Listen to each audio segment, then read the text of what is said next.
वैराग्य शतक भाग 9 शिवार्चन पद्धति श्लोक 81।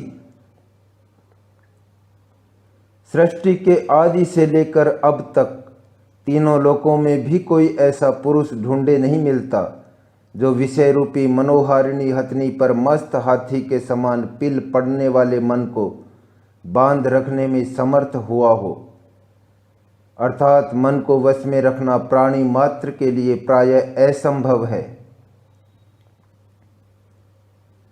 पिछले दशक में संसार की सारी वस्तुओं को अनित्य सिद्ध करने के बाद तपस्या की शिक्षा दी गई थी। इस दशक में उसी तपस्या की रूपरेखा बताई गई है। आगे जैसा विदित होगा, भगवान शिव का मनन पूजन ही सर्वश्रेष्ठ है। पूजा दो प्रकार की होती है, एक बाहरी और दूसरी भीतरी। फूल पत्तों का चढ़ाना, होम आदि करना, ये बाहरी पूजा है। मन के भीतर उस अखंड मूर्ति का चिंतन करना और उन ईश्वरीय गुणों के अनुकूल अपने जीवन को ढालना, यह भीतरी पूजा है। यहाँ पर भीतरी पूजा को ही महत्व दिया गया है। इसका संबंध मन से है, इसलिए मन को विषयों से हटाकर ठिकाने रखने से इस तपस्या की शुरुआत होती है। सृष्टि के आरंभ से लेकर आज तक अकेले इस पृथ्वी पर ही नहीं, तीनों लोकों को छान डालने पर भी एक भी ऐसा व्यक्ति नहीं मिला। हम ही नहीं, किसी दूसरे ने भी देखा सुना नहीं। अभिप्राय यह है कि संसार में जितना आडंबर रचा जाता है और जितना कोलाहल मचाया जाता है, उसमें सच्ची तपस्या का आभास भी नहीं होता। उसको सांगो पांग समाप्त कर फल पाना तो दूर की बात है, तीनों लोकों में भी सच्ची तपस्या का एक नमूना भी न मिलने का मतलब यह है कि स्वर्ग में देवताओं के अधिपति इंद्र और पाताल के अधीश राजा बलि दोनों ने भी पूजा के मर्म को नहीं पहचाना। अर्थात उन्होंने जो कुछ पुरुषार्थ किया है और जो कुछ पुण्य प्राप्त किया है, वह सब असली तपस्या की पहली सीढ़ी भी नहीं है। तब क्या उनका सारा पुरुषार्थ व्यर्थ का था? हाँ, उन्होंने अपने मन को नहीं जीता। इंद्र जैसे व्यक्तियों को अपने स्वर्गाधिपत्य के खो जाने का डर लगा है और बलि जैसे को उस इंद्र पदवी पाने का लालच सता रहा है। इससे बचने का एकमात्र उपाय मन पर काबू पाना मात्र है। न वह डर रहे और न यह लालच। इसकी साधना कठिन भी है और सरल भी। बलि पुरंदर भी नहीं कर सके, इसलिए कठिन, और सरल इसलिए कि एक अकिंचन व्यक्ति के लिए भी यह साध्य है। इस सरल मार्ग को समझाने की चेष्टा आगे की गई है। श्लोक की भिन्न भिन्न कड़ियों के भीतर जिन बातों की ओर संकेत है, वह भी विचारने योग्य है। आंखों से देखा नहीं गया, कानों से सुना नहीं गया, फिर भी उसकी ओर संकेत किया गया है। इसके माने यह है कि उसे केवल मन से जाना जा सकता है। जानने के साधन इंद्रियां नहीं, बल्कि मन है। जगत को जानने के लिए इंद्रियों की शक्ति को बाहर फेंकना पड़ता है, मगर यहाँ पर उनके बांध रखने की जरूरत है। वह इतना गूढ़ विषय है कि शक्तियों को चारों ओर फैलाने से काम नहीं चलेगा, बल्कि सारी शक्ति को एक जगह बटोरकर गहरे बैठने की जरूरत है। अंत में इस कठिन कार्य को जिसे कोई न कर सके, उसे लीला रूप में ही किया जाना चाहिए कि सहज और सरल बन जाए, मानो बच्चों का खेल हो। इस प्रकार अगोचर परमात्मा को मनोजगत में साक्षात करना चाहिए। यही पूजा की उत्तम विधि है।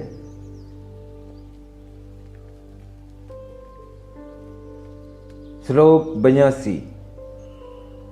यह स्वच्छंद आहार विहार, यह चित्त की शांति तथा उसका अंतर्मुखी हो जाना, ऐसी अपूर्व स्थिति मनुष्य को न जाने किस महान पुण्य के प्रताप से प्राप्त होती है। चाहे कितने ही सोचे विचारें, इसका रहस्य कुछ भी समझ में नहीं आता। पिछले श्लोक में कहा गया था कि मन को वश में करना कठिन है। इस श्लोक में बताया गया है कि कठिन तो है किंतु असंभव नहीं है। रहन सहन पर किसी दूसरे का नियंत्रण न होवे, भोजन छाजन के लिए खुद को किसी प्रकार की चेष्टा न करनी पड़े और जैसे भी मिले उसमें स्वाभिमान को धक्का भी न लगे, यह सब टेढ़ी खीर है। आवारागर्दी या भीख मांगने की बात नहीं है, क्योंकि आगे लोकोत्तर पुरुषों की बात कही गई है। केवल सत्संग से ही काम समाप्त नहीं हो जाता, स्वयं अपने अंदर सद्विचारों का होना भी जरूरी है। तभी मन का बहकना बंद होगा और तब ही वह अंतर्मुखी बनेगा। जिस क्रम से ये चीज़ें कही गई हैं, उसी क्रम से मनुष्य को आगे बढ़ने की चेष्टा करनी चाहिए। एक की प्राप्ति पर दूसरे के लिए रास्ता खुल जाता है। अगर आत्मिक उन्नति का आधार आहार विहार की स्वच्छंदता है, तो सांसारिक उन्नति के लिए भी यही स्वतंत्रता प्रधान है। इस तरह आजकल का आर्थिक आज़ादी का आंदोलन भी इसमें बाधक नहीं है, बल्कि साधक भी हो सकता है। सांसारिक उन्नति और पारमार्थिक उन्नति में अंतर है, इसलिए उन दोनों की स्वतंत्रता में भी भिन्नता है। परमार्थ के लिए रहन सहन में स्वच्छंदता होती है, फिर भी उसकी एक विधि है। इसी प्रकार भोजन छाजन के लिए स्वयं कोई परिश्रम न करते हुए भी वह एकदम स्वतंत्र है। गृहस्थी की स्वतंत्रता इस कोटि की नहीं है। गृहस्थ की स्वतंत्रता में भी परतंत्रता छिपी है, जबकि परमार्थी की परतंत्रता में भी संपूर्ण स्वतंत्रता निहित है। अस्तु, श्लोक में बताया गया है कि यह क्रम परमार्थिक उन्नति का साधन है। यदि एक और हर पहली बात के साधने पर दूसरी बात के लिए रास्ता खुल जाता है, तो दूसरी ओर यह भी है कि जिस स्थान पर वह रुक जाए वहीं वह स्थिर नहीं रह सकता, वहीं से उसकी गिरावट शुरू हो जाती है। इसलिए पारमार्थिक साधना में भी संतोष करके बैठने की बात नहीं है। इस प्रकार यदि कोई व्यक्ति अंतर्मुखी होने में सफल हुआ और इसी क्रम से उस स्थिति को प्राप्त हो गया, तो भी यह नहीं कहा जा सकता कि सिद्धि को प्राप्त हो गया, तो भी यह नहीं कहा जा सकता कि सिद्धि को प्राप्त करने का यही एकमात्र उपाय है। न प्रत्येक व्यक्ति जो इन साधनों को अपनाए सिद्ध हो सकता है और न प्रत्येक सिद्ध पुरुष का इसी क्रम से होकर निकलना जरूरी है। कहने का तात्पर्य यह है कि कोई अगोचर शक्ति सी इसमें काम करती है, वह समझने समझाने से बाहर की वस्तु है। अगले श्लोक में इसी विषय को और स्पष्ट किया गया है।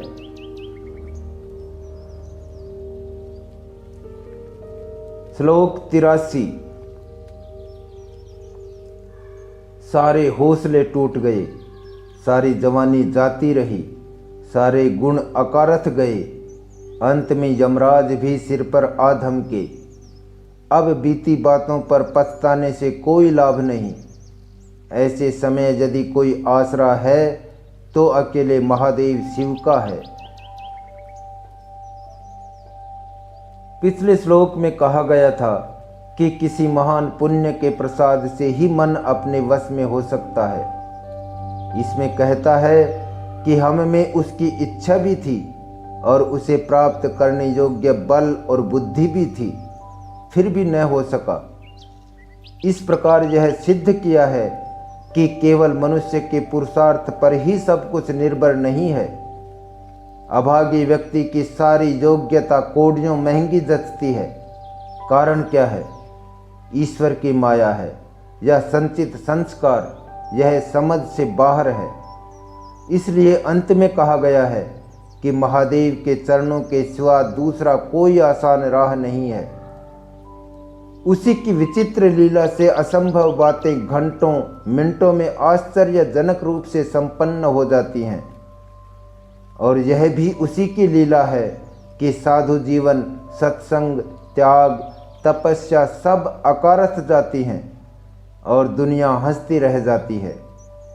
अपने बल पौरुष से कुछ न हो पावे और हमारी त्याग तपस्या पर भी दुनिया हंसती रहे, तब ईश्वर के सिवा किसके शरण में जाएं? श्लोक 84। सर्वेश्वर महादेव जी तथा सर्वांतर्यामी जनार्दन में हम भेद नहीं मानते, फिर भी शिव जी में ही हमें अधिक श्रद्धा है। पिछले श्लोक की भगवत भक्ति ही इस श्लोक का विषय है। शिव और विष्णु का झगड़ा बहुत पुराना है। इसकी शुरुआत कब से हुई यह कहना कठिन है। लगता है कि आज से 2000 वर्ष पूर्व भी इस पर काफी झकझक थी। श्लोक में दोनों को अभेद कहा है। क्यों? भगवान विष्णु पालनहार हैं तो महादेव जी तारणहार हैं। एक सारे विश्व पर छाए हुए हैं तो दूसरे कण कण के भीतर समाये हुए हैं। जो बाहर है वही भीतर भी है, दोनों एक हैं।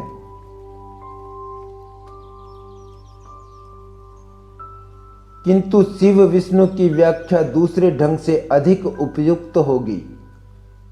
विष्णु भगवान ने लक्ष्मी को वक्ष स्थल पर धारण कर रखा है तो शिव जी ने गले के भीतर काल कूट विष को ले रखा है। विष्णु लक्ष्मी को लेकर सुख भोग करते हैं तो महादेव आप स्वयं विष पीकर संसार को संकट से बचाना चाहते हैं। इस प्रकार भगवान विष्णु भोग के प्रतीक हैं और शिव जी त्याग की मूर्ति। इसलिए श्लोक का यह अभिप्राय लिया जा सकता है कि मनुष्य की मुक्ति भोग और त्याग अर्थात गृहस्थी तथा संन्यास दोनों ही मार्ग से समान रूप में संभव है। विष्णु और शिव के रूप को अभेद मानने का अभिप्राय है कि दोनों संसार के हित में लगे हैं। शिव जी के प्रति अधिक श्रद्धा दिखाने का मतलब यह है कि भोग की अपेक्षा त्याग का मार्ग अधिक सम्मत है। स्वयं शासन की बागडोर हाथ में लेकर जनहित करना भोग है और शासन से विमुख होते हुए भी अयोग्य व्यक्तियों को पदच्युत करना तपस्या है और योग्य व्यक्तियों को शासनारूढ़ करना त्याग है और ऊंची बात है।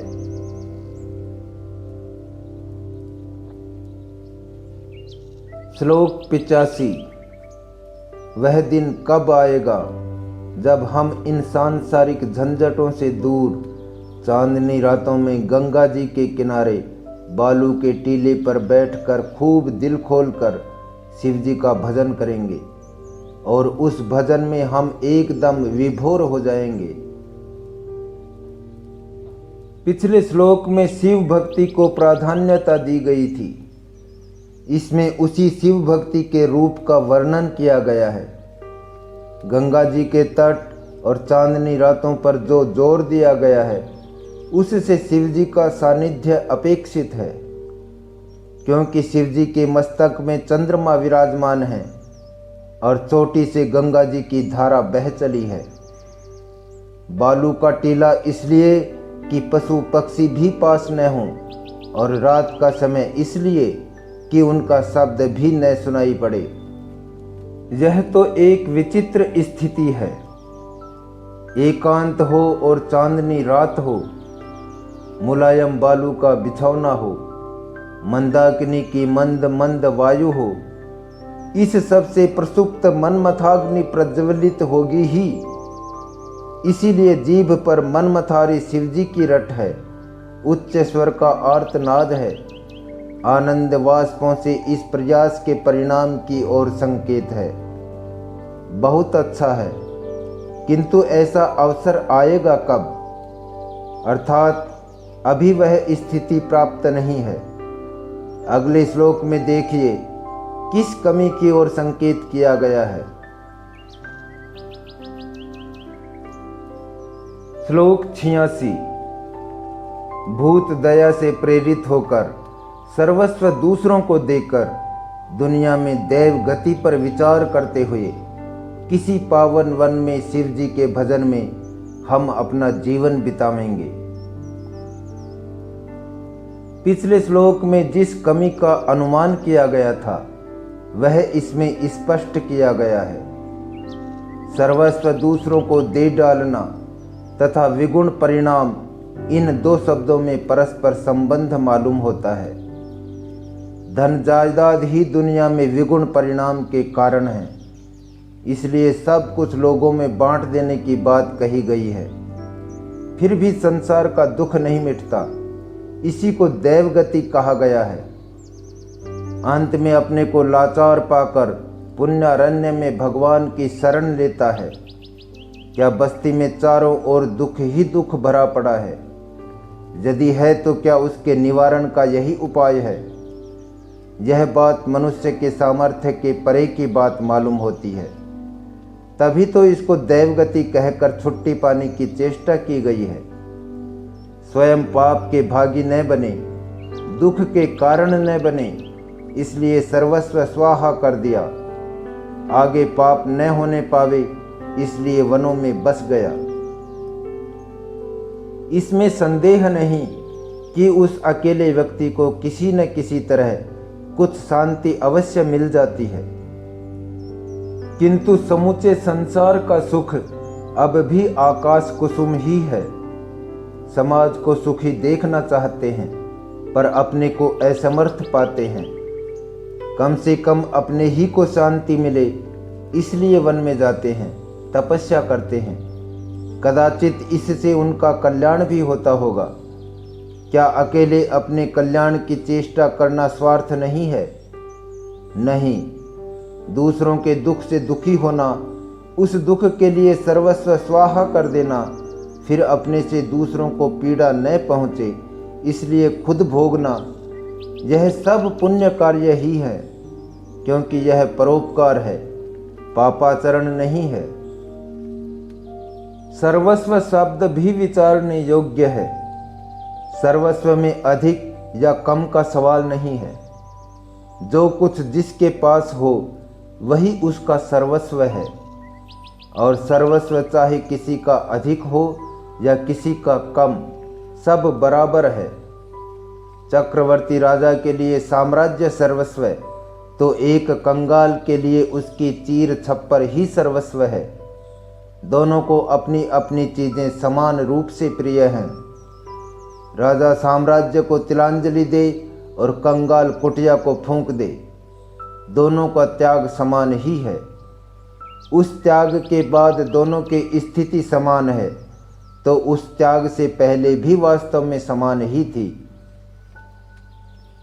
ईश्वर के दरबार में दोनों समान हैसियत के ही हैं। भगवान के पास से जिस रूप में आए थे उसके पास पहुंचने का भी वही रूप होना चाहिए। लोग जो धन मान से संसार में बड़े बनने की चेष्टा करते हैं, वह अपने लिए भगवान का द्वार बंद करते हैं।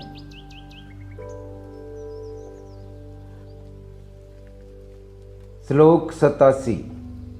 वह दिन कब आएगा जब मैं काशी जी में गंगा किनारे लंगोटी लगाए, सिर पर हाथ जोड़े भगवान विश्वनाथ की प्रार्थना में दिनों को मिनटों के समान काट डालूंगा। पिछले श्लोक के सर्वस्व त्यागने के बाद जो कुछ करना चाहिए वह इसमें और अगले श्लोक में कहा गया है। एक में काशीवास की चर्चा है और दूसरे में वनवास की। काशीवास से भगवान विश्वनाथ के दर्शन और भिक्षा से शरीर यात्रा अपेक्षित हैं। दिन मिनटों के समान काटने का अभिप्राय यह है कि खाने कपड़े की तंगी या बंधु मित्रों का वियोग खले नहीं। जब मनुष्य किसी काम में दिल से लगा रहता है तब उसे पता ही नहीं रहता कि दिन कब कट गया। सारा दिन काम करने के बाद भी दिल यही चाहता है कि काश दिन और बड़ा होता, जिससे थोड़ी देर और काम करते। सो उसने अपने लिए काम सोच लिया है, भगवत भजन। जब आदमी भजन ही को अपना काम मान लेता है तब उसे उस काम से भी छुट्टी नहीं मिलती। सारा समय उसी में लगा रहता है और ऐसा लगता है कि समय कम मिला। दिन तो 24 ही घंटों का होगा, इसलिए दिनों का घंटों मिनटों की तरह कट जाना स्वाभाविक है। दिन छोटा या बड़ा नहीं होता, पूरे 24 घंटों का होता है। सुख चैन के दिनों में मनुष्य भूला रहता है, परंतु दुख अखरता है और इसी से लगता है कि दिन बड़े हैं, कांटे नहीं कटते।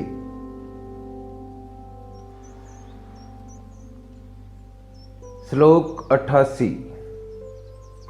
हे कामदेव के शत्रु शंकर महाराज, वह दिन कब आएगा जब मैं गंगा जी में स्नान कर तुझे पवित्र फल फूलों की भेंट कर हिमालय पर्वत की कंदराओं में किसी चट्टान पर बैठ एकाग्र चित्त से तेरा चिंतन मनन करूँगा और अपने ही समान मनुष्य के आश्रित होने के दुख से मुक्त होकर वन के कंद मूल फल पर निर्वाह करते हुए तेरी कृपा से गुरुदेव के उपदेशों का पालन कर सकूंगा।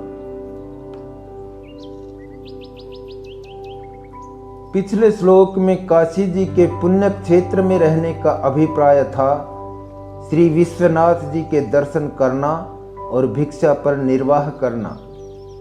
इस श्लोक में उससे आगे बढ़ गया है। अब उसे न जन समूह के बीच रहने की आवश्यकता है और न विश्वनाथ जी के मंदिर में घंटा बजाने की जरूरत, वरन उसे अब वन पर्वतों में कंद मूल पर निर्वाह करके अपने मन मंदिर में ही भगवान को साक्षात्कार करने की इच्छा है। निर्जन वन में जा बसने तथा भगवत भजन करने की आवश्यकता क्यों हुई, इसका कारण श्लोक के अंतिम पद से प्रकट होता है। एक मनुष्य का अपने ही समान 2 हाथ पैर वाले दूसरे मनुष्य की चाकरी करना बहुत दुखदायी वस्तु है।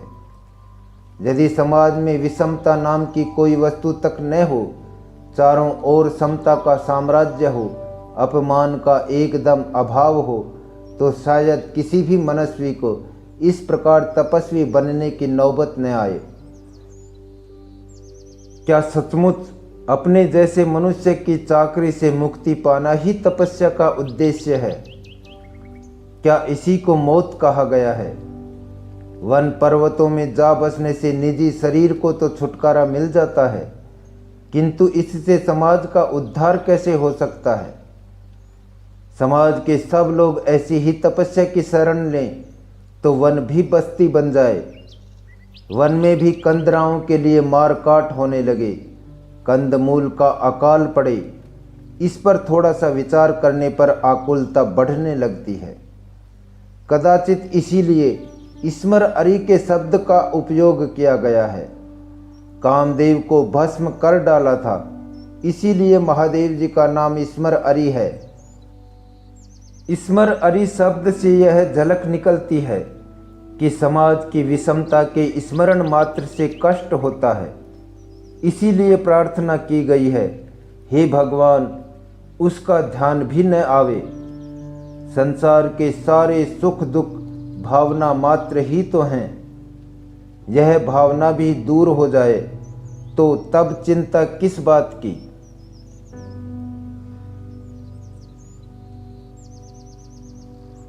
श्लोक 89।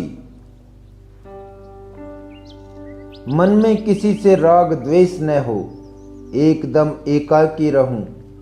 सुख दुख का अनुभव न करूं, एकदम उदासीन रहूं। खाने पहनने की चिंता न करूं, एकदम नंगा रहूं और जो कुछ खाने को मिले अंजुले में ही खा पी डालूं। हे भगवान, ऐसा मैं कब बनूंगा? पिछले श्लोक में कहा गया था कि अपने ही जैसे 2 हाथ पैर वाले मनुष्य की चाकरी करना महा दुखदायी है, इसलिए वनवास उचित है। इस श्लोक में पिछले दोनों श्लोकों का समाधान है। वन में जाने की विशेष आवश्यकता नहीं, समाज ही में सबके बीच में उसी तरह से रहें, ठीक उसी तरह जैसे वन में अकेले रहते हैं। सबके साथ रहें, किंतु न किसी से प्यार न किसी से बैर। शरीर के सारे सुख दुख भोगते रहें, किंतु रहें उनसे उदासीन। हथेली पर खाने और नंगे रहने का अभिप्राय यह है कि एकदम अपरिग्रही बने, कोई जायदाद न जुटावें, खटराग न फैलावें। अंत में स्पष्ट रूप से कहा गया है कि प्रारब्ध कर्म से बचने का यही एकमात्र उपाय है। ऐसे पुरुष को न दुनिया के सुख दुख सताते हैं और न स्वर्ग नरक के पाप पुण्यों का खटका रहता है। एकदम अलख निरंजन ऐसी आकांक्षा के साथ सोचता है कि मैं कब उस स्थिति को पहुंच पाऊंगा, कब होगा। यह अगले श्लोक में पढ़िए। श्लोक 90। बिना मांगे जो कुछ पा जाएं, हथेली पर ही खा पी डालते हों और तृप्त हो जाते हों, कहीं एक जगह बैठ जाते हों और संसार के सारे वैभवों को तिनके के समान तुच्छ समझते हों, ऐसे बिरले योगी महात्मा को ईश्वर की कृपा से इसी जीवन में परमानंद का अनुभव होता है। जैसा कि पहले कहा जा चुका है, यहाँ पिछले श्लोक का समाधान है। फिर भी श्लोक के अंतिम 2 पदों पर विचार कर लेना उचित है। शरीर धारण करते हुए अखंड आनंद को प्राप्त होना और ईश्वर की कृपा से कोई न कोई उपाय निकल आना, यह 2 अलग अलग हैं। पहली का अभिप्राय यह हो सकता है कि दूसरे मार्ग से अर्थात निवृत्ति तथा वनवास से इसी जीवन में आनंद की प्राप्ति नहीं भी हो सकती है, भले ही इस जीवन के बाद हो। मगर इस मार्ग में अर्थात समाज के बीच योगी बनकर निरपेक्ष जीवन बिताने से इसी जीवन में उस परमानंद की प्राप्ति हो सकती है। आगे विश्वास दिलाया गया है कि अगर परमानंद का अनुभव न होवे तो भी उससे घबराने की बात नहीं है। कभी न कभी कोई न कोई उपाय निकल ही आवेगा। कब क्या होगा क्या न होगा यह ईश्वर के अधीन है। इसलिए मनुष्य को अनवरत साधना में लगे ही रहना चाहिए। इस प्रकार अंत में उस आत्मानंद की स्थिति को प्राप्त होने के बाद मनुष्य जिस अवधूत स्थिति को प्राप्त होता है उसकी चर्चा अगले अंतिम दशक में है।